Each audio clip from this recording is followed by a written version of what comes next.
Ассалаумағалейкум достар. Бүгін Алматы қаласына келген едік.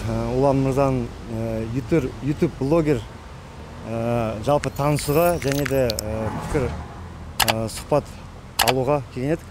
Жалпы Улан, ассалаумағалейкум. Қалайсыздар, жақсы ма?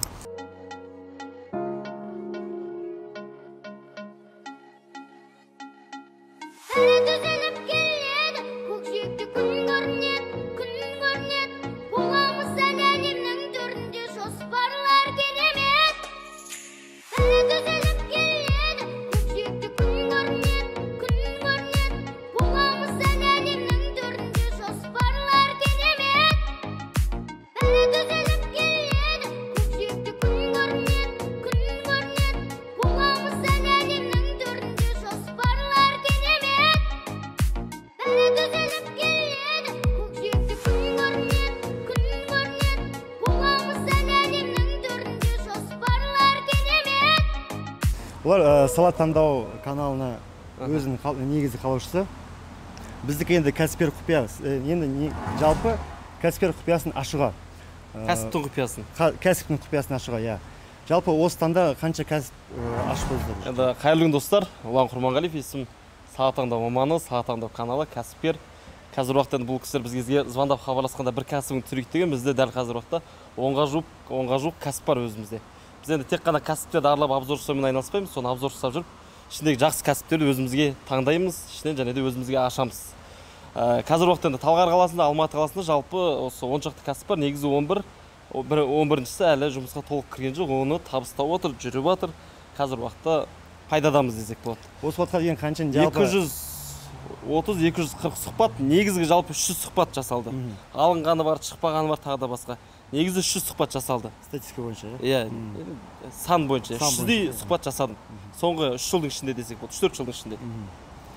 Осы уақытқа дейін қанша кәсіпті ашып, қанша кәсіпті жауаптысыздар? Кәсіпке келетін болсақ, негізі 22-ге барады деймін. Оның ішінде аяқ киім ашқанбыз, медцентр болған, Алматы қаласында адамдарды емдеумен айналысқанбыз. Нетрадиционный медицина болды, итальяндық аяқ киімдер болды, аутсорсинг бухгалтерия болды, кинотеатрлар болды, квест болды, продвижной кинотеатр, передвижной кинотеатр болды, квест аштық. Бұл жабылған кәсіптер. Одан кейін аштық, батуттар ашқанбыз, орындық депутат, производство, мебель, жұмсақ мебель ашқанбыз. Бұның бәрі бізде жабылған кәсіптер ғой, осы уақытқа дейін. Көбісі осы кәсіпкерлер негізі кәсіпті ашатта, но бір жылға шыдамай жауап тастайды. Қазақстанның статистикасы бойынша атамекен бизнес па біреу жасаған 95% кәсіпкер ашылған кәсіп жылына 95% жабылады. Ал енді біздің салат таңдау каналының статистикасы бойынша 70% жабылады. Мысалы, салат таңдау каналы 3 жыл бойы 230-240 видео шығарса, орташа есеппен 5000-4000 кәсіп ашылса, соның 3000 жабылып қалды деп айта аламыз. Енді осы жерде бір қарапайым бір мысал келтіре аламын. Мен жиі келтіретін мысалым, ол мысалы вата саласы. Үй жағдайында өндіріп, жасап, дүкендерге апарып сатады. Енді сол вата саласы арқылы фирмалар ашылды, адамдар үй алды, көлік алды, жағдайын жасады. Бірақ жалпы вата саласымен Қазақстан бойынша біздің YouTube каналы арқылы бір 240-270 мүмкін бір 300 адам ашқан шығар. Сол 300 адамның 20-сы ғана істеп жүр, 280-і негізі жабылды. Бірақ жаңа 20-сының ішінде жақсы фирма болып кеткен, үлкен болып кеткендер бар, кішігірім істеп жатқандар бар. Қалған адамның бәрі жабылды, болмаса біздің тілмен айтқанда кәсіпкер тілмен банкрот болды дей алатын шығармыз. Ассалаумағалейкум достар. Бүгін Улан мырзаның балалар ойын орталығына келіп тұрмыз. Ділдәбек серіктесі. Ассалаумағалейкум. Біз қай жерде тұрмыз қазір? Біз Талғар қаласында, Лермонтов 37 деген адрес, налогыйдың қасында. Бұл жерде балалар ойын орталығы қанша квадрат метр? 170 квадрат метр, осы балалар орталығы ғана осыншы. Арендасы қанша болады бұл жердің арендасы? Аренданың өзі 320 мың теңге, коммуслуга примерно 20-25 теңге шығады айына. Бұл жерде общий помещениеге қанша сумма кетеді осындай ашатын болса средний? Біз бұны 2 жыл бұрын ашқанбыз. 2 жыл бұрын бізде где-то 7,5 миллион кетті. Ал қазір ашатын болсаңыздар, сіздерге қазір квадрат метрін 120 мың теңгеден есептеп береді. Ары өзіңіздің неңізге байланысты, суммаңызға байланысты көбейтіп шығарып аласыз. Клиенттерді қай жақтан тартасыздар? Қай жақтан келеді сіздерге? Жарнама түрлері. Бізде уже 2 жыл болды, сарафанкада жүреді. И оның үстіне өзіміз маркетолог болғаннан кейін, инстаграмнан хабарымыз болғаннан кейін, өзіміз инстаграм арқылы осы пабликтерге, жергілікті пабликтерге кіріспей деген сияқты жарнама, осы талғар сондай парақшаларға жіберіп отыратын боламыз. И 2 аптада бір рет, аптасына бір рет кейде шоулар, неше түрлі программалар істеп отыратын боламыз. Сол кезде ата-аналар келеді. И кейінгі кезде мысалы бізде шоу болады, бір 40-50 адам келеді. И солар бір-біріне мысалы балалардың шоу көріп, клоундар келіп, аниматорлармен бірге сияқты статустарына қояды, өздері бізді отметка жасайды инстаграмда, солайынан таралады ғой. Яғни бір-бірімен уже көріп кете береді. Иә, основном бізде сарафанный радио жақсы жұмыс істейді. Сіздерде қосымша, сіздерден басқа тура осындай ойын орталықтары бар ма? Иә, осы Талғар ол қаладан алыста болғанымен, осы кішкентай қаланың ішінде бізде 6 осындай үлкенді кішілі ойын орталықтары бар. Қазір осы жердің өзінде. Соның ішінде өзіміздің орнымызды алып, нарықтан дамып, бәсекелестерге жақсы жұмыс істеп жатырмыз өзіміз. Негізі көбісі кәсіпкерлер біреудің жаңағы жетістігін көріп, соған қызығып кәсіпті ашады, дұрыс па? И бірақ жаңағыдай, ой, мынау осы кәсіппен жаңа керемет жетістікке жетті, айына 2 миллион табады, 3 миллион табады деп, сол арқылы негіз ашады. Келісесіз бе соған? Но жаңағыдай оның ішкі кухнясы кіргеннен кейін уже ой, короче, мүмкін емес екен, лохотрон екен деп шығады да. Соған не дейсіз? Енді кәсіп деген енді айтады ғой, спортпен соғыстың тоғысқан жері дейді. Ұстазымыз айтқан, өзіміздің ағайымыз бар, Ахметбек деген, танисыздар ма, танымайсыздар ма? Ахметбек ағайдың бір әңгімесі бар. Кәсіп деген енді біз мысалы қанша кәсіп жаптық бізде. Осы 5 жылда көлік алдық, үй алдық, міне мынандай офиста отырмыз, үлкен 60-ға жуық адам жұмыс істейді, үлкен туымыз деп айта аламын да. Бірақ бұған бізде сразу жеткен жоқпыз да бірден. Ақырындап еңбекпен жеттік, шыдаммен, төзіммен, тағы да басқа. Бізде де кішкентай кәсіптен бастағанбыз, одан үлкен кәсіпке тез секіріп кеткен жоқпыз. Мысалы, адамдар кәсіп ашқанда сол бос жаңағыдай бос болуды ойлайды да. Ешкімге бағынбайтын, жалақысыз, несі табысы көп, баратын жеріне барады, киімін алады. Енді шығынымен, табысымен шығын есептемейтін жақсы бір табысқа шыққысы келеді. Бірақ жабылудың ең басты себебі менің ойымша кез келген адамның қолынан кәсіпкер шықпайды. Кез келген адам кәсіпкер бола алмайды. Өйткені біреулер жұмыс істеген жақсы да біреуге, біреу кәсіп істеген жақсы көреді. Екі жолда да жақсы ғой, карьерный. Мансап менен көтерілуге де болады, баспалдармен. Болмаса кәсіпте көтерілуге болады. Кейбір адамның қолынан кәсіп жасау келмейді. Оның мінезі келмеуі мүмкін, оның ортасы дұрыс келмеуі мүмкін, оның әке-шешесі туысы қарсы болуы мүмкін. Енді не әртүрлі ғой, кері әсер беретін жан-жағынан. Оның ортасынан бастап айналасына дейін, өзінің психологиясына дейін негізі қысқаша айтқан кезде кез келген адам кәсіпкер бола алмайды.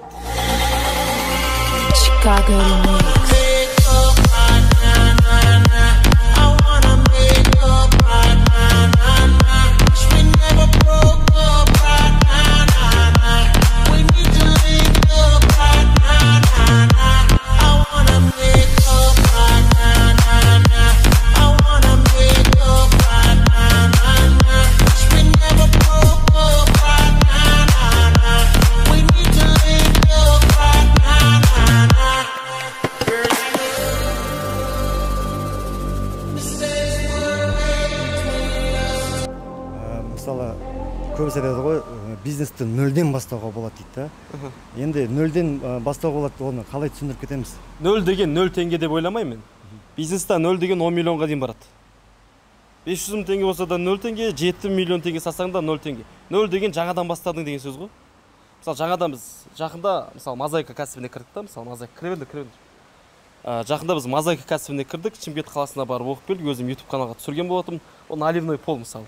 Обучение 1,5 миллион теңге, оқу ақысы 1,5 миллион теңге болды. Біз алып келгенімізге мысалы 3 күн ба 4 күн болды. Жарнама жібердік, мысалы 0-ден бастадық деген сөз. Үйреніп келдік. Бір станогын алдық. Цех керек емес екен.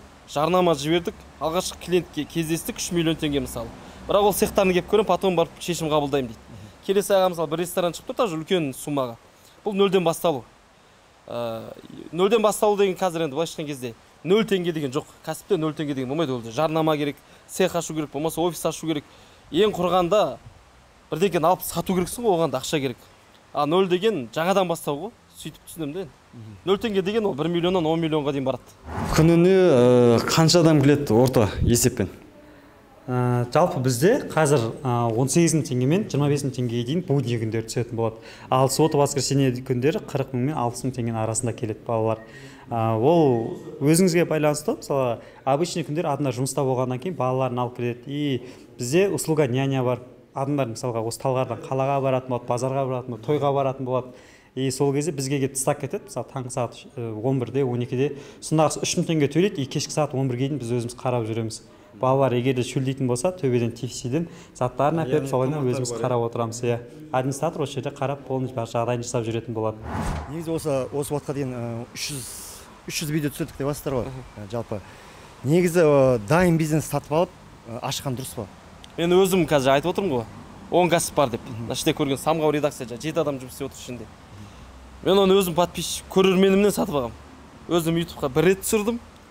Екінші рет түсіруге барсам, табысын қанша болды десем, 7 миллион болды дейді. Сен айттым, стоп дедім да. Қанша адаммен? 4 адаммен 7 миллион. Айттым, онда мен де бастаймын мына кәсіпті. Бастадым қазір, міне күндік касса 150 мен 200 мың арасында. Ол прибыль емес, ол касса. Оның ішіндегі пайданы енді есептеуге болады, кемі 50-60% пайда. Пенобетон саласы. Тура сол ютубқа түсірдім, өзім бастадым. Балалар орталығы ютубқа түсірдім, өзім бастадым. Фастфуд ютубқа түсірдім, өзім бастадым. Тағы инструмент жалға беру ютубқа түсірдім, өзім бастадым. Балмұздақ ішкі кухнясын өзім түсірдім, өзім бастадым. Полифасад, фибробетонный панель өзім түсірдім, өзім бастадым. Медуза баспаплит өзім түсірдім, онда өзім бастадым. Яғни түсірген кәсіптерімнің 20%-ын өзім бастадым деп айтамын. Яғни өзім сатып алдым. Әрине маған олар толыққанды ақшамен сатпайды, жеңілдікпен береді ғой. Ашқан кәсібіңізден қанша уақытта сразу прибыльный болады? Өзімнің ютубыммен ашқан кәсіптерім мысалы. Былайынан ақ көрсетсек болады. Мысалы фибробетонный панель болмаса теплофасад. Ашылғанына 2 ай болған кәсіп. Көшеге несін көрсететін боламыз? Мына жерге бүйтіп кірсек, менің замершігім, мен серіктесім еді жұмыс істеп жүр. Түскен заказ 735 мың теңге, 210 метр квадрат, 3,5 теңге метр за квадрат. 460 мың теңге за форма алғамыз, 100 мың теңге пенопласт ағамыз, 50 мың теңге проволока ағамыз, 60 мыңға цемент ағамыз, 12.500-ге мелочи работтар кеткен. Яғни итоговый расход 685 мың теңге. Остаток деньги 49 мың теңге. Енді қараңыздар мына жерде. 463 мың теңге форма алдық дегеніміз, біз яғни негізі мынау форманы кәсіп бастаған адам теплофасад, фибробетонный формамен уже дайын цехпен бастайды ғой. Біз просто мынау пайдамызға реинвестиция жасапсақ деп айта аламын да. Мысалы мына кәсіпті бастағанымызға біз 2 ай болды. Жалпы кірген кіріс 870 мың төңірегінде. Арендан төледі, зарплатан төледі, 150 мың аренда, зарплата 300 мың теңге. Яғни 2 заказдан 870 мың кіргіз, таза пайда 510 мың теңге негіз түсірдік деп айта аламыз. Бірақ 510 мың қалдаға сабаған жоқпыз. 510 мыңға міне сол цехқа тағы да бір заттар алдық та. Форма алдық, анау алдық. Енді бұның бәрін по факту көрсете аламын. Инструмент арендаға беру кәсіп ашылғанына 3 ай болды. Міне 3-ші ай қазір мамыр айы 710 мың прибыльға таза шықты. Біз оны март айында аштық, наурызда. Наурызда 0-ге 0 істеді. Арендан жапты, шығынды жапты, тағы да басқа. Мүмкін бір 50 мың артыққан шығар. Ал сәуір айында уже пайда болды. 400-дің төңірегінде пайда, мамыр айында 700-дің пайда. Өйткені наурыздардан бастап сезоны басталмайды, қазір Құдайға шүкір сезоны басталды. Балмұздақ кәсібін бастағанбыз. Майдың басы 440 пен 470 арасында кіріс кірілді. 30 мың теңге шығын, 130 мың зарплата, орташа есеппен 290-310 мың арасында пайда түсті бір айда. Мынау ойыншық түрлерін қай жақтан заказ беріп алдырдыңыздар? Біз өзіміз осыны ашпай тұрып, жалпы полный зерттеп, нақты Қытайды көрдік, Россияны көрдік, осы Қазақстанда бағаларды салыстырып көрдік. И ол кезде карантиннің басында болғаннан кейін бізде осы Алматыдағы бір Лабиринт Қазақстан деген компания бар. Соларға жасаттық өзіміз. Олар келіп бір 15-20 күн ішінде құрып берді. Жақсы. Нені қосымша тағы да ай сайын или болмаса апта сайын қосымша қосып тұрасыздар ғой, негізін жалпы или? Әртүрлі шоу программалар болады. Бұл жерде ата-ана тек қана входқа ғана төлемейді. Бағаленттің негізгі несі ключевой фишкасы деп айтам ба? Бұл жерде біріншіден ата-ана келген кезде балалардың кіргені входқа төлейді. Сағатына 1000 теңгені төлейді. Екіншіден бұл жерде ойыншықтар неше түрлі заттар сатылады. Сіз содан үстіне маржаңызды қосып сататын боласыз. Үшіншіден бұл жерде біз шоу программалар өткізетін боламыз. Жаңа айтып өткендей, 2 аптада береді, аптасына береді, кейде өткізетін боламыз. Сізге файлдар жіберейін, соны қосып қойыңыз. Сосын туған күндер өткізеді бұл жерге. Осы полный залды мысалы 2 сағат аренда жасағаны 25-30 мың теңге, ол өзінің варианттарына байланысты, таңдағанына байланысты. И плюс бізде осы аниматордың киімдері бар, аниматорлар бар. Осы жерге келіп бізге шоу көрсетеді, және де на выезд шығатын болады. Туған күнді осы Талғар қаласының ішінде біз барып ұйымдастырып береміз. Болмаса осы жерде залды арендаға өткізсе болады. Азоттың шоу бар, оны да шоуды көрсетеміз. Аренда туған күн өтсетін болса, мысалы, оған жеке төлей ме или болмаса общий балаларға кіріп кете ме? Былай ғой, егер де біздің осы зданияда туған күн өткізетін болса, 20 балаға дейін 2 сағатқа 25 мың теңге төлейді и өзінің заттарын алып келеді. Бізде администратор осы жерге стол жасатып и көрсетіп береді полностью. Өзінің балалар тек қана осы жерде өздері ойнап отырады, үлкендер ар жақта столда тамағын ішіп, өздерімен бірге әңгімелесіп отырады. Балалар осы жақта ойнап жүреді. Жалпы полный с цифрамен бөліп отырсыз да, жалпы. Енді цифр жасауды, жазуды ұнатпаймын, бірақ жасап беретін жігіттер бар. Өзімізден үлкен не болғаннан кейін. Жатқа білгеніңізді айтып Енді өзім қазір сериал қылып түсіріп жүрмін да осы үш кәсібімді. Үшеуін бастағаннан бастап түсіріп келе жатырмын қазір. Сериал ғой енді. Банкрот болғанша түсіруім мүмкін, доказы өскенше түсіруім мүмкін. Бұрын орындық кәсіптерін бастағанда банкрот болғанға дейін түсірген болатын. Соңында жабылып қора кіргенше. Машалла, Аллах берекесін берсін. Жалпы осы біздің қазіргі таңда жастар тез байғысы келеді, тез ақша түсіргісі келеді. Сол негізі жаңағыдай не дейді, енді біздің тілімізге айтқандай редиска сала дейді да, временный ақша табу и жаңағыдай ұзақ мерзімге ақша табу дейді. Кәсіптің негізі жаман жоқ. Кез келген кәсіп, мысалы құрт сатып байып кеткен жігіттер бар. Кәдімгі аппақ құрт, ауылдың құрты. Бірақ сол құртты біреулер сата алмай отыр. Қарапайым биогумус өздеріңізде түсіріңіздер, шылаушының саласы. Оны да сатып, навоз ғой малдан қалған, оны да сатып байып кеткен адамдар бар.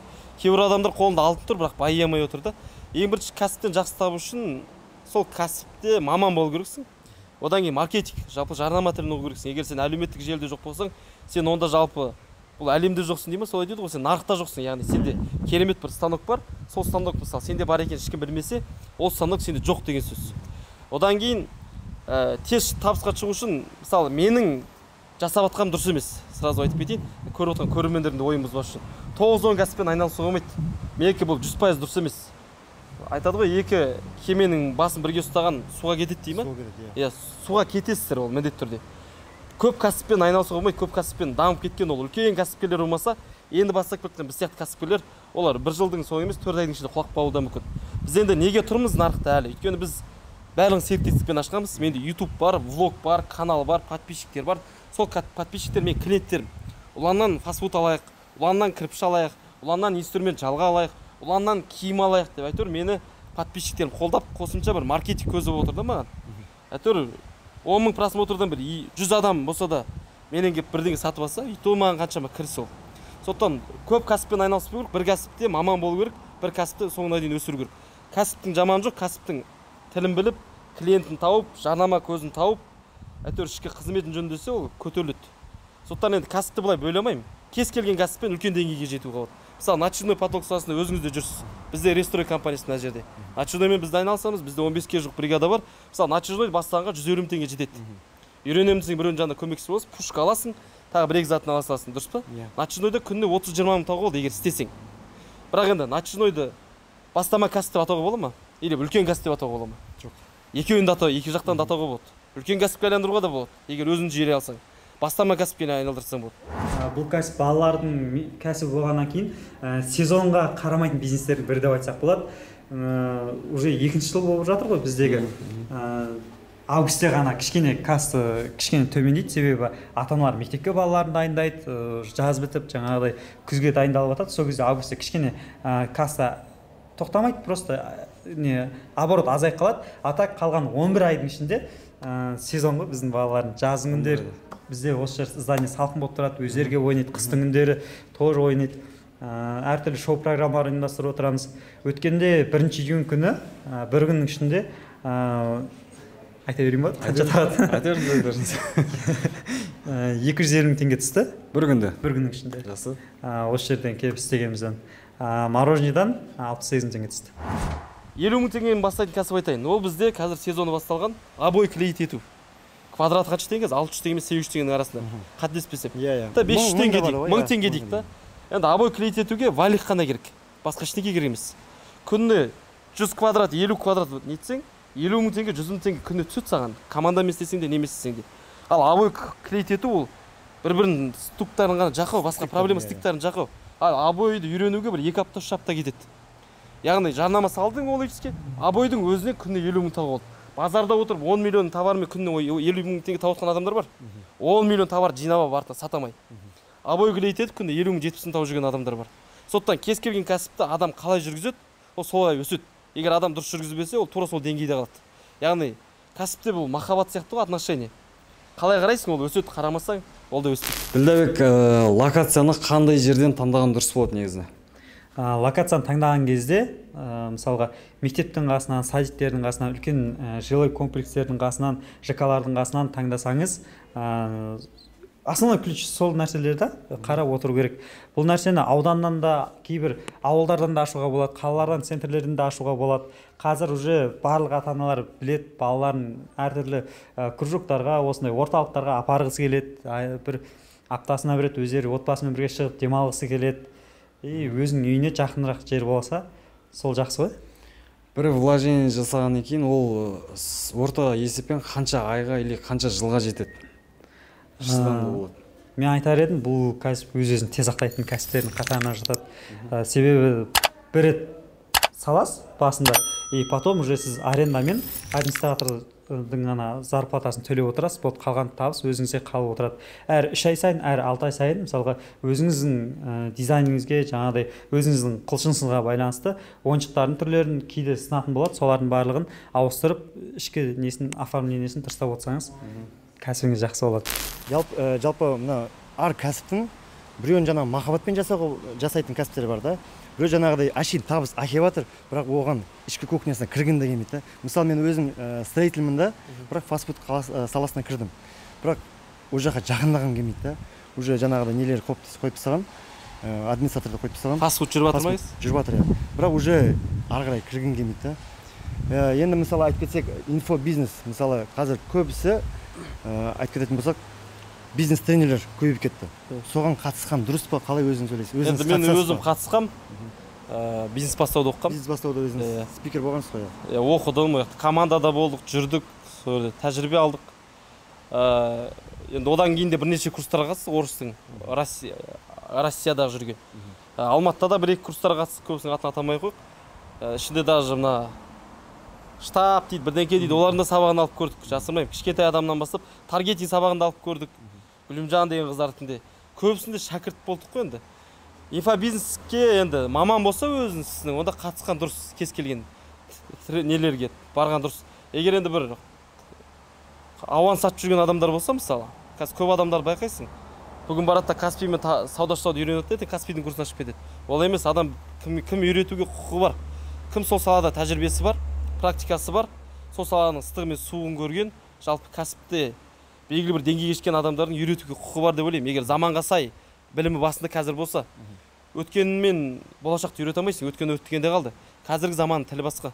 Егер қазіргі заман тілімен, маркетингімен жалпы кәсібіне сай болсаң білетінің, онда үйрет тәжірибең бар болса. Инфобизнес деп кез келген тренингті айтпайсыз, қарапайым камера ұстауды да мобилография дейді, мысалы, телефонды түсіріп ол да міне инфобизнеске жатады. Негізі инфобизнес біздің Қазақстанда дамытты деп айта аламын. Менің жеке ойым. Қазақ тілін дамытты, қазақ кәсіпкерлерін көбейтті, қазақ орта пайда болды. Инфобизнестер дамығаннан кейін шын өтірігі болсын, орысша кітаптарды қазақшаға аударып сата бастады оларда. Қазақша кітаптар шыға бастады, олар сатыла бастады мықты. Қазақша бутиктер ашылды, қазақша кәсіптер ашылды, бәрі қазақша қоя бастады. Енді инфобизнестің арқасында кәсіп дамыды, орталар қалыптасты. Инфобизнестің кесірінен де минус жағы да бар, жақсы жағы да бар деп айта аламын. Негіз барған дұрыс, егер өзінің маманы болса. Ділдәбек, менде 5 миллион ақшам бар дейік, мен неден бастағаным дұрыс болады? Ең алғашқынан локацияны дұрыстап таңдап алу керек өзіңізге. Сол жердің жергілікті халқының санын, балалар қанша бар, соның бәрін біліп алуыңыз керек. Өзіңізге тиімді поставщиктерді осы заттарды әкеп беретіндей, солардың бәрін көру керек. Ал негізінен кеңес берер едім, осы ең минимальный вложениемен салып, егер осы кәсіпке қызығатын болсаңыз, мен сізге жаңа айтып өткендей, бұл балалент тек қана бір ғана кірістен ғана тұрмайды да. Бұл жердің балаленттің ішіне өзінің ішкі сегменттерінің өзі бір 7-8 тармақ бойынша біз табыс табатын боламыз. Сіз соның қалған тармақтарында алып, бастай берсеңіз болады. Басында кішігірім аудитория, клиенттер жинап алғаннан кейін ары қарай уже өзіңіз қосымша қосып кете бересіз. сөйтіп жасай бересіз. Иә. Алдынан білетін адамдардан консультация алып, солардан сұрап, солардың жүріп өткен жолдарын біліп, енді қателеспеу керек қой. Бастапқы средний 5 миллионмен бастай беруге болады ғой, иә? 5 миллионмен бастауға болады, 3 миллионмен бастауға болады. Ол жерде жаңағыдай қосатын неңізге байланысты ғой. Мысалға 3 миллион теңгеге сіз 2 миллион теңгесін осындай залға салған күннің өзінде ол жерде туған күндер жасауға болады, шоулар жасауға болады, әртүрлі на выезд организовать етуге болады балаларды. Солайынан сіз праздниктерді жақсы табыстауыңызға болады. Яғни менің білуімше берді барынша балалардың көңілінен шығу. Солай болады ғой. Иә, балалардың көңілінен шығатын болсаңыз, балалар өзі кетпейін деп жылайды осы жерде. Мамасына осы жерде қалам дейді, мынаны әпер дейді. Мен өзім енді біз де қатысып жүрміз ғой осы уақытқа дейін.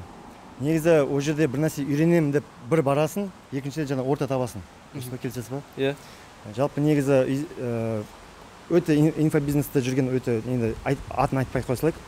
Адамдар көп. Яғни ол жерде тек қана бір нәрсе үйренемін деп бармайсыздар. Жалпы ол жерден орта табасыздар. Мысалы біз өзіміз Ұлан екеуміз бизнес бастауда Ахмет өтінішілерде танысқанбыз, самғады оқығанбыз, сол жерде конкретно танысып кеткенбіз. Адамға байланысты ғой негізі. Мысалы біз оқып жүргенде де көп адам оқыды ғой, мыңдап 700-деп адамдар оқыды.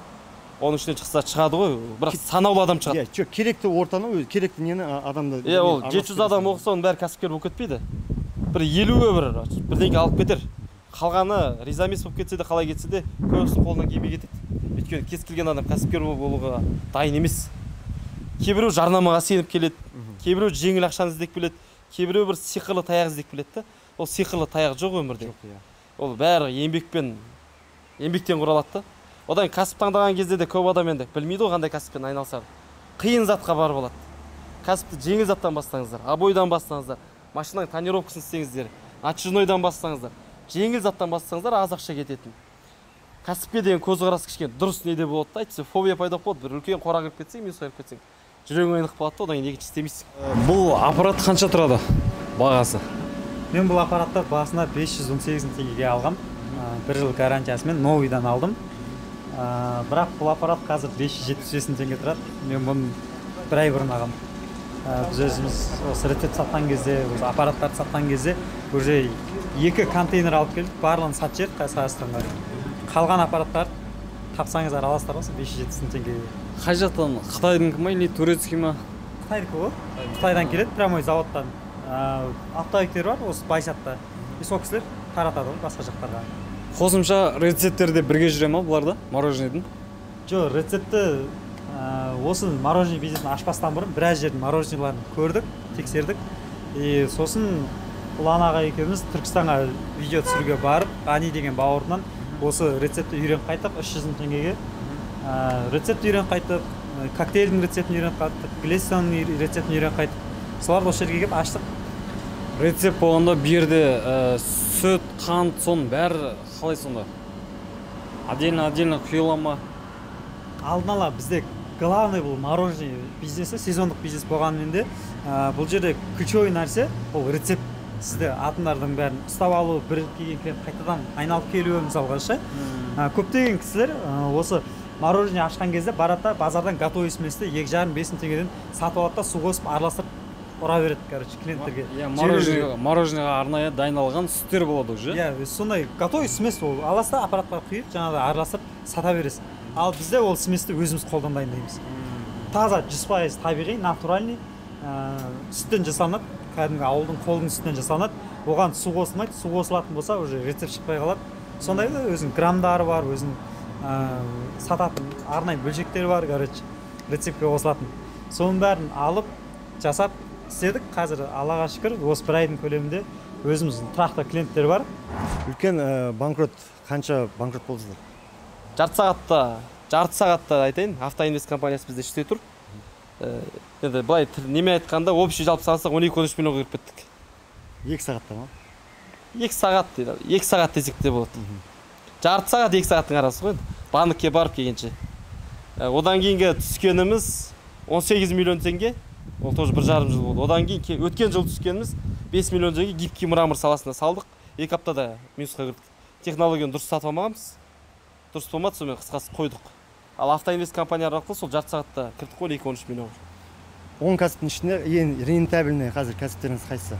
Жақсы пайда келіп жатқан ба? Жақсы пайда. Құрылыс саласында, одан кейін біздегі мына редакция, енді пассивқа кеткен бізде фастфуд, балленд бұрыннан келе жатқан. Уже 2 жыл болып қалған кәсіптер ғой. Инструмент қазір уже сол рентабельный жанына өтті. И пенобетон. бір аппараттан күніне қанша пайда табуға болады? Орта есеппен, локациясы егер мықты болып тұратын болса, орта есеппен. Так, мынандай нәрсе ғой, бұл бизнес негізінде главный екі нәрсеге байланған. Біріншісі локация, екіншісі дәміне, рецептіне байланысты. Егер де сізде локация жақсы болатын болса, күніне сіз 60-70 мың теңге табуға болады. Оған куә, менің өзім достарым бар, қалада ашып қойған. Менің өзім қазір мысалға күніне 20 литрге сатам, 15-20 литр сатам, ол Талғарда, осы Баллендтің алдында. Айына примерно 400-450 мың теңге бізде оборот болады. Өткен айда 430 мың теңгеде оборот болды. Талғар таулы жер болғаннан кейін, өткенде май айы бізде не болды? Жаңбырлы ауа болды. Жаңбырлы ай болды да, 30 күннің 19 күнде жаңбыр жауды, короче. Сол сәттен бізде оборот аз болып қалды. Бұйырса осы айда салған ақшам қолына аяқтап шығамын. Жақсы. Осы бизнесті бастағанға жалпы аппаратты алдым, 300 мың теңгеге рецепт оқыдық, мына жерде отыратын жер жасадық, полный бастап кеткенге 1.100.000 теңгеде кетті. Соны ақтаймыз енді. Бұның документация жағынан, СС, о жақтарынан, тексеру жақтарынан қалай болады? Жалпы былай ғой, сіз өзіңіздің өніміңізге качественный болатын болса, жалпы барлық нормалар сақталса, ол ешкім сізге келіп өзінен өзі тексеріс жасамайды сіздерге. Бұл жерде главный тазалық, күнделік кешкісін 30-40 минут мен тазалаймын аппаратты полностью. Сүтті сместі дайындаған кезде сүттің аш кетпеген болу керек, мұз болып қатқамау керек, оның өзі ыстық болмау керек. Салқын полностью өзін тазалап, көріп, алдын ала тексеріп, сосын сататын боламыз ғой. Главный тазалық болу керек, өзіңіз талаптарды жақсылап сақтауыңыз керек. Адамдар не істеп қалмау керек қой, зиян шегіп қалмау керек. Главный біреуден жауып түскенмесе, сіз сондай тексеріп келмейді. Ешкім тексермейді. Жақсы қосарыңыз бар ма біздің көрермендерге? Жалпы қазір жазың кезі, жалпы барлықтарыңыз көріңіздер. Осы мына жерде балленд болсын, астында балленд бар, шыққан кезде осы жерде мороженое жейді балалар. Осы жақында біз жаңа нәрсені тестировать етіп көріп жатырмыз. Мына жерге батуттарды қойдық, балалар да ол жерге ойнайтын болады. Отбасымен бірге мына жерде мороженое, коктейль ішіп отырады. Іште TFC бар, TFC-ге крылышки, бургер жейді. Барлығы бір жерде кішігірім комплекс десек те болады ғой. Яғни барлығынша ата-ана мен балалардың көңілінен шығатындай условия істесеңіздер, яғни клиенттер келеді. Ең жақсы реклама это довольный клиент деген сөз бар. Сол үшін клиентке барынша жағдай жасау керек. Барынша жағдай жасаған кезде сіздер сервисті жақсартып, неше түрлі выбор беретін болсаңыздар, нарық өздері сіздерді жақсы қабылдайтын болады ғой. Құрметті достар, осындай балалар ойын орталығын ашам деушілер болса, мороженое ашам деушілер болса, Ділдәбекке хабарлассаңыздар болады, осы жерде номерін қосатын боламыз. Дұрыс па Ділдәбек? Жалпы өзімде қарапайым отбасынан шыққам. Осы жаққа келіп, кәсіп бастайық, әйтеуір бір құр жүрмей бір іс бастайық деп келдік қой барлығымыз. Осы апрель айында мемлекеттен грант тұттым 1.200.000. Осы баллендті жүргізіп жатырық, осы мороженое бастап жатырық, нәрге батут шығарып қойдық. Егер де осы қолымнан келетін нәрселер осы енді, егер де көмегім керек болып сіздерге бір пайдам тиіп жататын болса, болмаса осы кәсіптен ақпарат алайын дегенім, консультация алайын дегенім деп шығатын болсаңыздар, хабарласыңыздар, өзім көмектесем, полный бәрін көрсетем. Бұл жерде бір жылдың ішінде бізде біраз тәжірибе жинадық, біраз қателіктер жасадық. Сол мен өткен қателік жасамасын деп, қанша теңге минусқа кетпесін деп сіздерді бар білген опытпен бөлісеміз ғой енді негізінде. Кәсіпте бастысы опыт қой. Соны бөлісіп айтуға дайынмын. Хабарласыңыздар, Инстаграм қойыңыздар, номерімді қойыңыздар. Баллендтің Инстаграм, Балайстың Инстаграм номерін, мороженейдің бәрін қалдыратын болам. Кез келген уақытта хабарласа беріңіздер. Барлықтарыңызға көмектесеміз, қолдаймыз. Каналымызды қолдап, лайк басып қойыңыздар, пікірлеріңізді жазыңыздар. Ал құрметті достар, егер де осы видео ұнаған болса, міндетті түрде лайк басыңыздар, комментарий өз пікірлеріңізді жазып кетіңіздер. Құрметті достар, енді бүгінгі біздің сұхбатымыз сіздер көңілдеріңізге шықты деп ойлаймын. Енді менің коллегаларым бір салада жүрген, бір блогерствода жүрген, бір кәсіпте жүрген кәсіпкер бауырлар, енді блогер жағынан енді бір жолға түскен жігіттерге болса сұхбат алып отыр, ағалар десек те болады. Рахмет сұхбаттарыңызға. Бізде кәсіптерді көрсеттік. Сіздерге рахмет. Енді осы жерде бір айта кететін затым, енді бағана да айтып отырмын, екінің бірінің қолынан кәсіпкер болып келмейді. Бірақ кәсіпке кіріп минусқа кірген адам ол банкрот болды деген сөз емес, ол бір тәжірибе алды деген сөз.